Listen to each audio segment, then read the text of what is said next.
Me Satyam and welcome to our YouTube channel optimum maths classes. तो last lecture में हम discuss कर रहे थे रिलेशन, उसके कुछ टाइप्स हमने डिस्कस करे।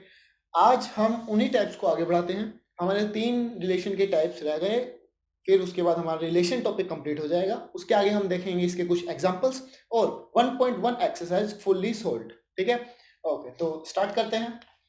अगली इसकी टाइप है अपने पास सिमेट्रिक रिलेशन। सिमेट्रिक रिलेशन, तो सिमेट्रिक रिलेशन क्या होंगे इसको डिफाइन करने के लिए हम देखते हैं। मैं मानता हूं कोई भी relation R on A where A is non empty set. ठीक है, तो कोई भी एक रिलेशन माना है R किस पे, A सेट पे जो कि नॉन एम्प्टी है।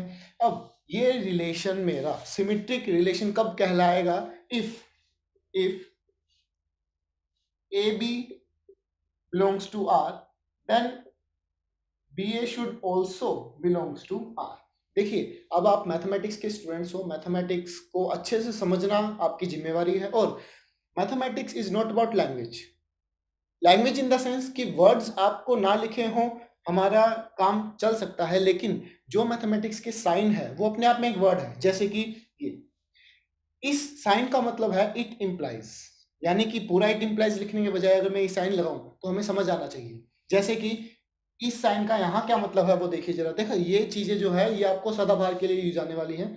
तो जितना आप मैथमेटिक्स की लैंग्वेज के साथ फ्रेंडशिप करोगे उतना ही अपना आगे फायदा होगा। ओके, तो इसका यहाँ मतलब है कि अगर ए बी मेरा ऑर्डर्ड पेयर आर से बिलोंग करता है then this means it implies B A should also belongs to R. इसके एग्जाम्पल के लिए हम देखते हैं, इसके एग्जाम्पल के लिए देखते हैं। अगर मैं एक रिलेशन मानता हूं आर जिसमें कौन से ऑर्डर पेयर है 1 1 एंड 1 2। ओके, दूसरा मैं अपना मानता हूं आर डैश जिसके अंदर है 1 1 सिर्फ, या एक और ले लो चलो 2 2। तीसरा मैं मानता हूं आर डबल डैश जिसके अंदर है 1 1 1 2 एंड 2 1 एंड 2 1। देखिए, मैं आपको हमेशा 3 रिलेशन लेके क्यों समझाता हूं, ताकि आपको इन चीजों में क्या डिफरेंस है वो हाथों हाथ साथ साथ रिलेशन जो भी हम टॉपिक कर रहे हैं उनके साथ साथ समझ आ जाए। ठीक है, अब देखिए इस रिलेशन में 1 1 बिलोंग्स टू रिलेशन, यानी 1 1 बिलोंग्स टू आर। इस डेफिनेशन के अकॉर्डिंग अगर इसको रिवर्स करें तो 1 1 बिलोंग करना चाहिए आर से, यानी ये चीज को इंप्लाइज करता है। तो ऑब्वियस बात है 1 1 कर रहा है तो इसका इन्वर्ट करके सेम बन रहा है, तो सेम एलिमेंट इससे बिलोंग हो रहा है। अब 1 2 की बात करते हैं। 1 2 जो एलिमेंट है, 1 2 जो ऑर्डर्ड पेयर है उसको अगर रिवर्स करें, 1 2 को अगर रिवर्स करें तो बनता है 2 1, बट 2 1 तो इसमें बिलोंग नहीं करता, तो ये मेरा सिमेट्रिक नहीं हो पाएगा। ठीक है, नेक्स्ट पे आते हैं। नेक्स्ट है 1 1 2 2। अब देखिए 1 1 2 2 इनको इन्वर्ट करेंगे। जब इनको इन्वर्ट करेंगे तो 1 1 का 1 1 रहेगा और 2 2 का 2 2 रहेगा। तो इस वजह से आर डैश मेरा क्या हो गया, सिमेट्रिक रिलेशन हो गया। ठीक है, आगे आया R double dash. R double dash की अगर बात करें 1 1 है तो 1 1 का रिवर्ट किया, 1 1 को इंटरचेंज किए इसके एलिमेंट्स को, तो 1 1 ही रहेगा, यानी ये बिलोंग कर रहा है। दूसरा एलिमेंट क्या है 1 2, 1 2 को इन्वर्ट किया, यानी 1 2 को अगर हम इंटरचेंज करते हैं वो बनता है 2 1। 2 1 तो बिलोंग कर रहा है, इस बार यहां नहीं था यहां तो है, यानी ये भी क्या बन जाएगा, मेरा सिमेट्रिक रिलेशन बन जाएगा। ठीक है, समझ आया? ओके, तो अब एक बात बताइए, फिर अगर आपको ये चीज समझ आई तो आप अपने आप बता सकोगे कि वाला पॉइंट, यूनिवर्सल रिलेशन किसी भी सेट पे क्या मेरा सिमेट्रिक होता है या नहीं। अच्छे से सोच के बताना, मैं इसका आंसर बताता हूँ। यूनिवर्सल रिलेशन मेरा सिमेट्रिक होगा। क्यों होगा?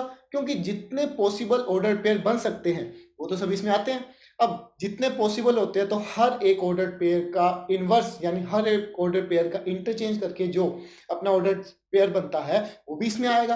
यानी ये मेरा क्या हो गया, इज ऑलवेज सिमेट्रिक। हाँ भाई, ठीक है। दूसरा देखते हैं, क्या आइडेंटिटी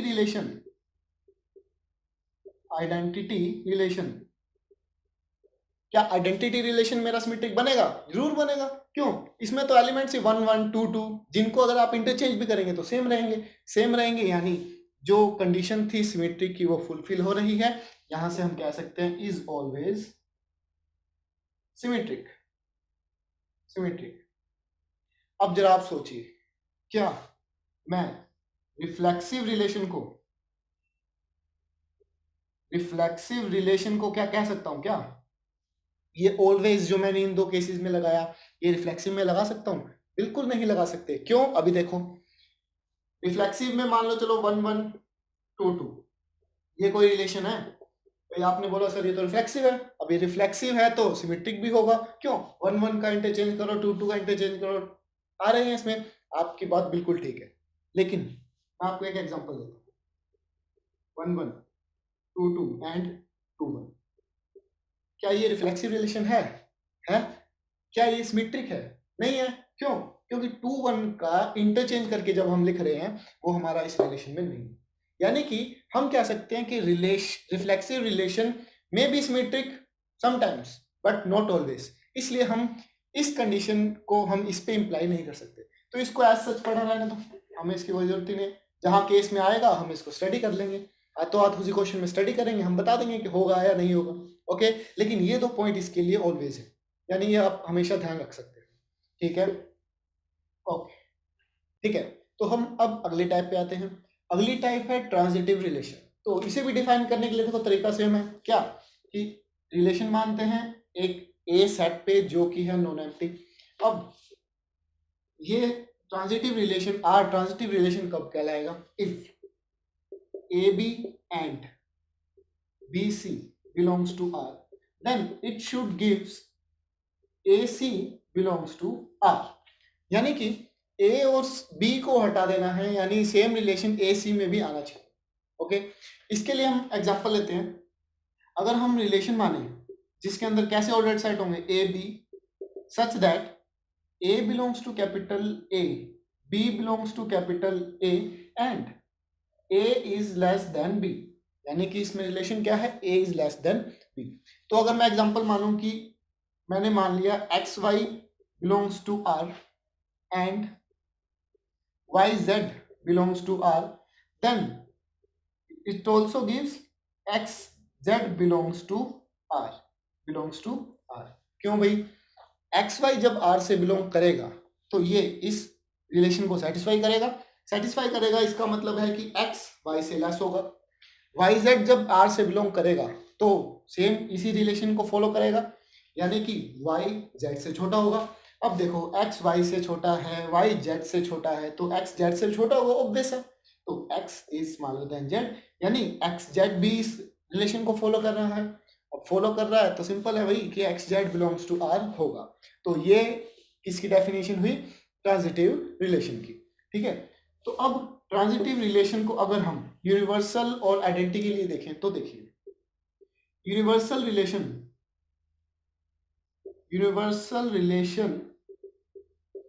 इज ऑलवेज ट्रांजिटिव। ये तो हमारा ऑलवेज ट्रांजिटिव होगा। जितने पॉसिबल ऑर्डर्ड पेयर बन सकते हैं वो इसमें आ रहे हैं। जब इसमें आ रहे हैं तो जितनी भी पॉसिबल कंडीशंस होंगी वो ऑब्वियस बात है कि सेटिस्फाई होगी, यानी universal relation is always transitive. अब बात करते हैं आइडेंटिटी रिलेशन की। पहले मैं आपको बता दूं कि ये भी सेम रहेगा। Identity relation is always transitive. अब ये क्यों? देखो, इसके लिए तो मैंने आपको कंडीशन बताई अलग कि अगर ए बी और बी ए है तो ए सी हो, ए बी और बी सी है तो ए सी होगा, नो डाउट।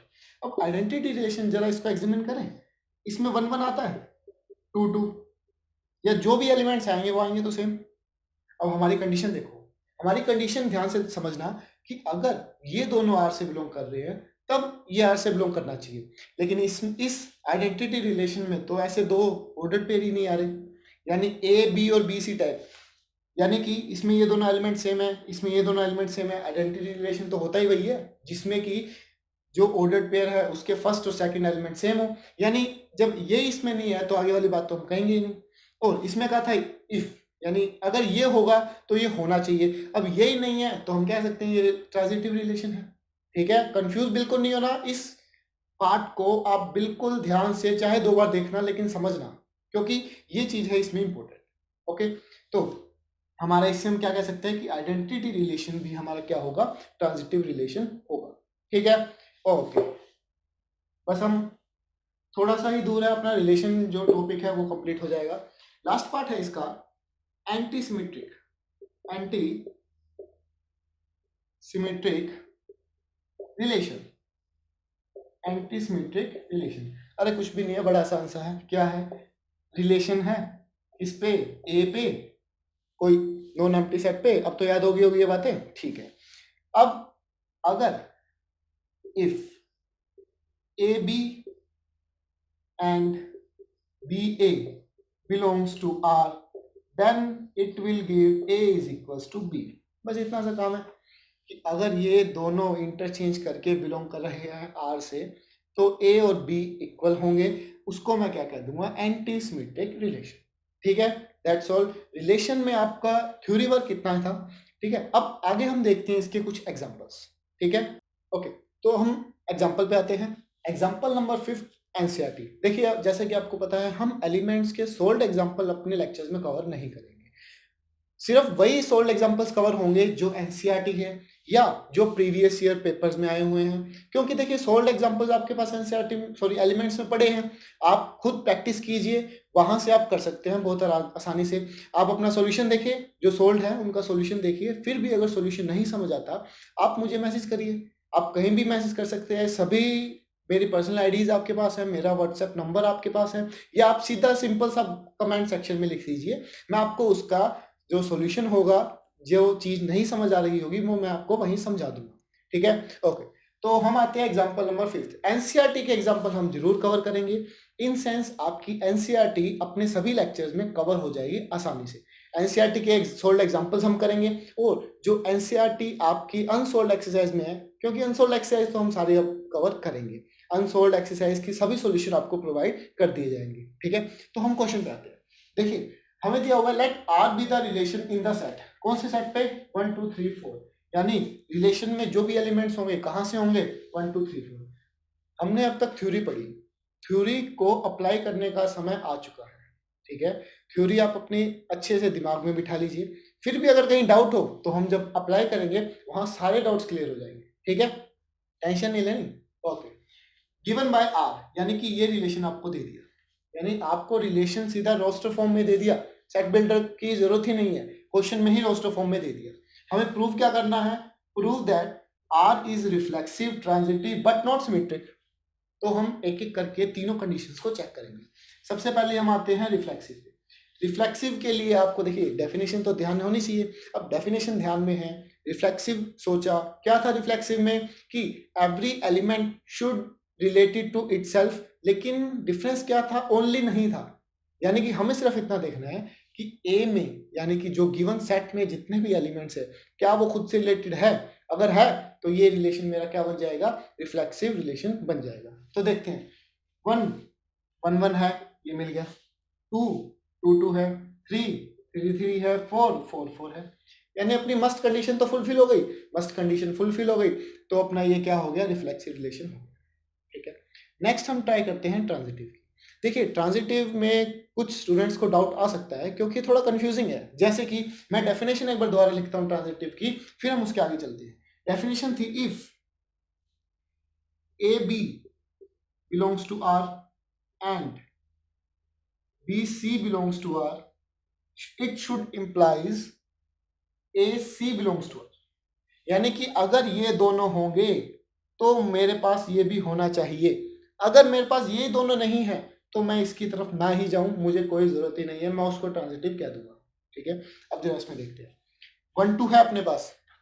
अगर मेरे पास 2 और दूसरा कोई और एलिमेंट मिल जाए तब मैं इस कंडीशन को देखूंगा, अदरवाइज देखने की जरूरत ही नहीं है। ठीक है, 1 2 है, 2 2 है। देखिए इसमें फर्स्ट एलिमेंट तो 2 है जो आपको चाहिए था, लेकिन जो सेकंड एलिमेंट है वो सेम है। यहाँ तो सी चाहिए ना, इनसे अलग चाहिए, ये चीज दिमाग में बिठानी पड़ेगी। चार, ये सिर्फ ये दो एलिमेंट सेम होनी चाहिए, बाकी डिफरेंट, यानी ये तो इस कंडीशन के साथ फुलफिल नहीं होगा। तो जब ऐसे हम सभी देखेंगे, जैसे इसका देखते हैं, 1 3 है लेकिन 3 3 है, भाई तो 3 3 का तो हमें जरूरत ही नहीं है, यहाँ अलग एलिमेंट होना चाहिए था। अब जैसे ये देखो 1 3 है, 3 2 है, यानी हम इसके लिए ये कंडीशन देखते हैं, इन दोनों के लिए ये कंडीशन देखते हैं 1 3 3 2। तो मेरे पास क्या होना चाहिए, बीच वाले को हटा दो, क्या होना चाहिए 1 2, तो ये पड़ा 1 2, यानी ऐसा एक ही पेयर मिला था और वो इस कंडीशन को फुलफिल कर रहा है, तो मैं क्या कह दूंगा, ये रिलेशन मेरा क्या बना, ट्रांजिटिव रिलेशन बन गया। ठीक है, रिफ्लेक्सिव हो गया, ट्रांजिटिव हो गया, बट नॉट सिमेट्रिक। अब नॉट सिमेट्रिक के लिए नॉट प्रूव करना है ना, नेगोशिएशन प्रूव करनी है, तो हमें सिर्फ एक एग्जांपल बहुत है, हम दिखा देंगे भाई देखो इसका सिमेट्रिक हमारे पास नहीं है, इस वजह से ये सिमेट्रिक रिलेशन नहीं बन पाएगा। जैसे कि हम देखते हैं 1 3, 1 3 आपके पास है, यानी 1 3 belongs to R, but 3 1 does not belongs to R. कहाँ दिख रहा है क्या, नहीं है, 3 1 रिलेशन में नहीं है, नहीं है इसका मतलब एक कंडीशन मिल गई जो कि सिमेट्रिक की जो कंडीशन थी उसको नेगोशिएट कर रही है, यानी ये मेरा नॉट सिमेट्रिक यानी सिमेट्रिक नहीं है। ठीक है, तो बड़ी आसानी से हमने क्वेश्चन सॉल्व कर दिया। देखो भाई आपकी प्रैक्टिस जरूरी है, यहाँ मैं कितना ही बोलता रहूं, कितना ही पसीना बहाता रहूं, कोई फायदा नहीं आएगा। ठीक है, आप थोड़ा थोड़ा कीजिए। ठीक है, मैं मानता हूँ पहली वीडियो ज्यादा बड़ी बन गई, लेकिन अब हम ध्यान रखेंगे कि वीडियो की जो क्वालिटी और वीडियो की जो लेंथ है वो 35 और 30 टू 35 मिनट्स के बीच में ही रहे, ताकि आप पे भी रोज का बर्डन ना आए ज़्यादा काम करने का, और हम ये भी कोशिश करेंगे कि उस टाइम में आपका सिलेबस भी बहुत अच्छे टाइम में कंप्लीट हो जाए। ठीक है, तो बस इतनी मेहरबानी कीजिए भाई, साथ साथ कीजिए। ठीक है, साथ साथ करते जाओ, कोई दिक्कत नहीं आएगी। ओके, ठीक है, अब नेक्स्ट एग्जाम्पल पे आते हैं। अगला एग्जाम्पल है एग्जाम्पल नंबर 7 एनसीईआरटी, जो कि क्या कहता है सुनिए, determine whether each of the following relations are reflexive, symmetric and transitive. यानी कि आपको ये दो रिलेशन दिए, इन दो रिलेशन पे आपने ये तीनों कंडीशन चेक करनी है। ये तीनों कंडीशन चेक करने के लिए हमें सेट दिया ए ये, और रिलेशन क्या दिया, अब दे दिया सेट बिल्डर फॉर्म में, रिलेशन दे दिया सेट बिल्डर फॉर्म में, और ए दे दिया ये, रिलेशन दे दिया सेट बिल्डर फॉर्म में। यानी कि ये एग्जाम्पल सीधा सीधा जो हमने थ्योरी पढ़ी है, ये एग्जाम्पल उनकी प्रैक्टिकल एप्लीकेशन है। ठीक है, यानी कि जो हमने पढ़ा है वो यहाँ अप्लाई करना है, तो ये तो सबसे इंपॉर्टेंट हो गया। देखिए कैसे करते हैं, सबसे पहले बात करते हैं इस रिलेशन की। इसको सॉल्व करने के लिए फर्स्ट पार्ट उठाते हैं हम रिफ्लेक्सिव, यानी रिफ्लेक्सिव देखना है। अब रिफ्लेक्सिव देखने के लिए कंडीशन दिमाग में क्या आनी चाहिए कि हर एक एलिमेंट का खुद से रिलेशन होना चाहिए। अब देखो, किसी चीज को नेगोशिएट करने के लिए एक ही कंडीशन बहुत होती है, और किसी चीज को प्रूव करने के लिए जितनी मैक्सिमम जितनी पॉसिबल कंडीशन बन सकती है वो सभी डिस्कस करनी पड़ेगी। हम क्या करते हैं, जो छोटा काम है वो पकड़ते हैं, जो नेगोशिएट करना है हम कोई एक एग्जाम्पल ढूंढ लेते हैं जिसके लिए ये रिफ्लेक्सिव की कंडीशन को सेटिस्फाई ना करे, हम सीधा ही कह देंगे कि ये रिफ्लेक्सिव हो ही नहीं सकता। ठीक है, अब देखिए हमें रिलेशन दिया है 3a माइनस बी, तो आप मुझे ये बताइए, ए को अगर मैं 1 ले लूं, बी को 1 ले लूं, तो क्या ये 0 बनता है? 3 माइनस 1 क्या 0 होता है? नहीं होता। यानी कि इसमें 1 1 नाम से जो ऑर्डर्ड पेयर बनेगा वो इस रिलेशन से बिलोंग नहीं करेगा। अब यही बिलोंग नहीं करेगा तो रिफ्लेक्सिव की कंडीशन क्या होती है, जितने भी एलिमेंट्स है उन सब का खुद से रिलेशन होना चाहिए, नहीं है तो इसको मैं क्या कह दूंगा, नॉट रिफ्लेक्सिव। ठीक है, क्या लिख देते हैं, नॉट रिफ्लेक्सिव। दूसरे पे आते हैं सिमेट्रिक पे। सिमेट्रिक देखिए जरा, सबसे पहले तो हम दो ऐसे ऑर्डर्ड पेयर लेते हैं जो इस रिलेशन को सेटिस्फाई करें। उसके लिए मैं मान लेता हूं ए को 1 और बी को 3, तो क्या करते हैं, करेगा ए 1 माइनस 3, यानी 3 माइनस 3 0 है, it means 1 3 will belongs to R. ठीक है, अब हमें देखना है सिमेट्रिक के लिए क्या देखना है, क्या इसका इंटरचेंज, इसको इंटरचेंज करके जो ऑर्डर्ड पेयर बनेगा क्या वो इस रिलेशन से बिलोंग कर रहा है। देखो जरा 3 1 देखना है हमें बिलोंग करेगा या नहीं, क्वेश्चन मार्क। इसको हटाने के लिए करके देखेंगे, तो क्या मिलेगा, 3 3, यानी ए की जगह 3 पुट किया, बी की जगह 1 पुट किया, ये बना 9 माइनस 1। इतना मैथ नहीं आता कि इसको 0 कर दें, मुझे तो नहीं आता भाई। यानी मैं तो क्या कहूंगा कि ये 0 नहीं होता, नहीं होता तो मतलब सिमेट्रिक भी नहीं है, सिमेट्रिक नहीं है तो क्या लिख दें, सिंपल है, not symmetric. Okay, no doubt, सब क्लियर, ठीक है। आगे हम आते हैं, इसकी जो लास्ट कंडीशन है थर्ड, उसको कंप्लीट करने के लिए, जो कि हमें क्या पूछ रहा है, क्या ये हमारा ट्रांजिटिव रिलेशन है, उसके लिए क्या करेंगे, ट्रांजिटिव रिलेशन। इसको प्रूव करने के लिए पहले हमें दो ऐसे एग्जांपल लेने पड़ेंगे जो इस कंडीशन को सेटिस्फाई करें। यानी कि एक तो 1 3 मिल गया था, एक तो 1 3 एग्जांपल मिल गया, दूसरा हम एग्जांपल लेते हैं 3 9, ले सकते हैं, हाँ ले सकते हैं, 3 9 एग्जांपल ले लिया। 1 3 क्या इस कंडीशन को फुलफिल करता है, देखो आप बताओ करता है या नहीं करता है, वेल सेटिस्फाइड। ये करता है क्या, 3 × 3 - 9, यहाँ तो मैथ बैठ गया, ठीक करता है। यानी ये दोनों तो रिलेशन करते हैं आर से बिलोंग। अब हमें देखना क्या है, ये बीच वाला हटा दो, 3 3 हटा दिया, क्या 1 और 9 करता है क्या, अगर ये कर गया, अगर ये कर गया, अगर ये कर जाता ना बिलोंग, तो मुझे ऐसे सभी केसेस के लिए चेक करना पड़ता। तो पहले इसी को देखो करता है या नहीं। यानी 3 1, ए की जगह 1 माइनस बी की जगह, सॉरी बी की जगह 9, तो 3 - 9, यहाँ फिर मैथ गड़बड़ाया, नहीं होता 0, नहीं होता, यानी क्या लिख देंगे, नॉट ट्रांजिटिव। ठीक है, यानी इस एग्जाम्पल में, एग्जाम्पल के फर्स्ट पार्ट में ये रिलेशन ना तो रिफ्लेक्सिव है, ना सिमेट्रिक है, और ना ही ट्रांजिटिव है। समझ आया। अब हम अगले एग्जाम्पल पे जाते हैं, अब सेकंड पार्ट पे जाते हैं। सेकंड पार्ट पे करने के लिए वही सेम बात, रिफ्लेक्सिव से स्टार्ट करते हैं। अब जरा ध्यान से देखिए, रिलेशन क्या बोल रहा है इसमें कि B is divisible bye A। Reflexive के लिए क्या देखना है, हर एक एलिमेंट खुद से रिलेट होना चाहिए। अब खुद से रिलेट होने का मतलब इस रिलेशन में मैं क्या कहूंगा कि हर एक element is divisible bye A, हर एक एलिमेंट खुद से डिविजिबल होना चाहिए। अरे होता है, 1 इज डिविजिबल बाय 1, सिमिलरली 2, यानी सबके लिए हम ऐसा लिख सकते हैं, सबके लिए लिख सकते हैं जितने भी एलिमेंट्स हैं 1 2 3 4 5 6, सभी एलिमेंट्स के लिए हम ये रिलेशन सेटिस्फाई करा सकते हैं। यानी कि हर एक एलिमेंट का खुद से रिलेशन हमने प्रूव कर दिया, यानी ये क्या बन गया, रिफ्लेक्सिव रिलेशन बन गया। ठीक है, अगला आते हैं सिमेट्रिक। सिमेट्रिक की डेफिनेशन याद होगी सभी को, दिमाग में बैठ जानी चाहिए डेफिनेशन, तो उसके बिना आगे नहीं चल सकते। ठीक है, तो डेफिनेशन याद है सिमेट्रिक की। अब देखिए क्या करेंगे, मैं मान लेता हूं, मान के लेता हूं, मैं मान लेता हूं 4 है ना, तो 2 4, 2 4 मान लिया। 2 4 का मतलब है 4 इज डिविजिबल बाय 2, बिल्कुल ट्रू है। ठीक है, बचपन से पढ़ते आए हैं, 4 इज डिविजिबल बाय 2। 4 2 से, हिंदी में नहीं आता इंग्लिश में सुन लो यार, 4 इज डिविजिबल बाय 2। ठीक है, अब सिमेट्री के लिए क्या चाहिए, मुझे ऐसा होना चाहिए कि 4 2 से डिविजिबल हो जाए, यानी ये बिलोंग कर जाए। लेकिन ये तो मैथ के विरुद्ध हो गया। विरुद्ध हो गया मतलब कि इसका मतलब क्या है, 2 इज डिविजिबल बाय 4, यहाँ तो काम नहीं बना रोस, यानी कि क्या, नॉट सिमेट्रिक। समझ आया। देखिए बड़ा आसान सा, कुछ भी नहीं है, जो जो कंडीशंस है वो चेक करते जाओ, जैसे जैसे चेक करोगे, जैसे जैसे क्वेश्चंस करोगे, बड़ा आसान लगेगा। वैसे तो मुश्किल कहते हैं इस चैप्टर को, रिलेशन एंड फंक्शंस जो आगे आएगा, फंक्शन अपने आप में बहुत बड़ा नाम है, लेकिन इस तरह से आपको समझाऊंगा कि दिमाग में बैठ जाएगी चीजें।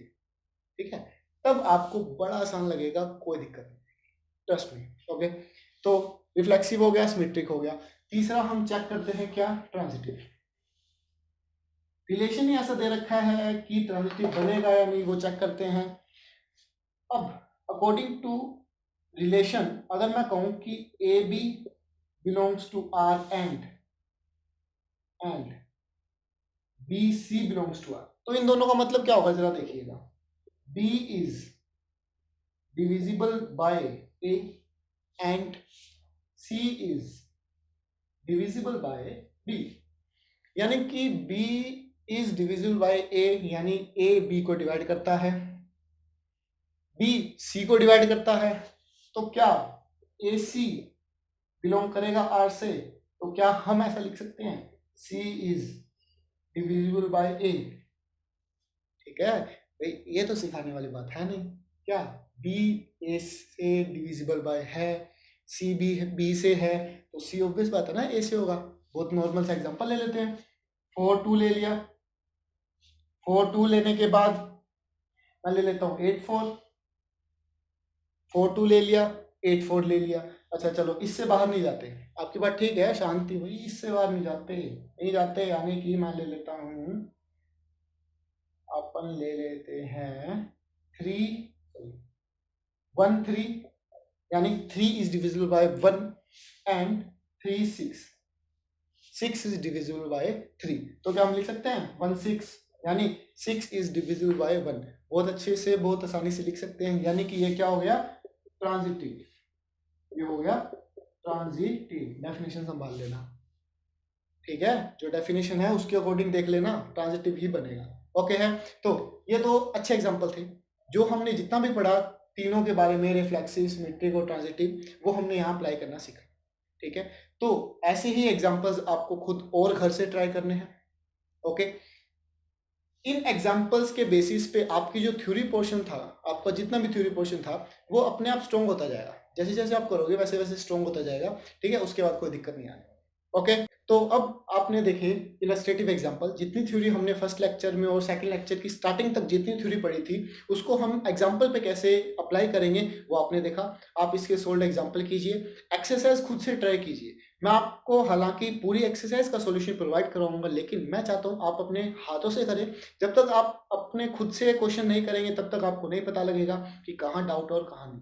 मैं तो सारे क्वेश्चंस कराऊंगा नो डाउट, लेकिन आप उसको देख के सीधा सीधा कॉपी पे उतारना नहीं, आप अपने आप से करें। जितने क्वेश्चन आपसे होते हैं, जितने नहीं होंगे उतने आपको सॉल्यूशन प्रोवाइड किए जाएंगे, ठीक है। और अगर आपको बहुत अच्छे से समझ आ रहा है, अगर आपको कोई भी दिक्कत नहीं है, या अगर आपको क्लैरिटी में या लिखने में कहीं से दिखता नहीं, या कुछ भी किसी भी टाइप की टेक्निकल प्रॉब्लम है, आप मुझे कमेंट सेक्शन में बताइए, वो प्रॉब्लम आपकी अगली वीडियो में ही सॉल्व कर दी जाएगी, ठीक है। और अगर आपको अच्छे से समझ आ रहा है, अगर आपको लग रहा है कि मेरे लेक्चर आपके लिए बेनिफिशियल है, तो इस मौके का फायदा अकेले मत उठाइए, आपके फ्रेंड्स, आपके साथ वाले जितने भी हैं, उनके साथ ये वीडियो शेयर कीजिए। मेरा यूट्यूब चैनल जो कि ऑप्टिमम मैथमेटिक्स क्लासेस के नाम से है, वो आप सब्सक्राइब कीजिए और जुड़े रहिए। पूरे मैथ की +1 +2 पूरे एलिमेंट्स का कोर्स आपको मिलेगा, ठीक है। और +1 +2 की देखिए आने वाले टाइम में कुछ इंटरेस्टिंग वीडियोस आने वाली हैं, जिसमें मैं आपको बताऊंगा कि +1 +2 में जैसे जैसे स्टूडेंट नया नया आता है, किस प्रॉब्लम्स को फेस करनी पड़ती है। कुछ प्रॉब्लम्स जो आपको नहीं पता लगती, लेकिन अगर आपको उसका सॉल्यूशन पता लगे तो आपके लिए बहुत बेनिफिशियल है, ठीक है। तो स्टे ट्यून्ड, अगले लेक्चर में मिलते हैं एक्सरसाइज के साथ। Thank you.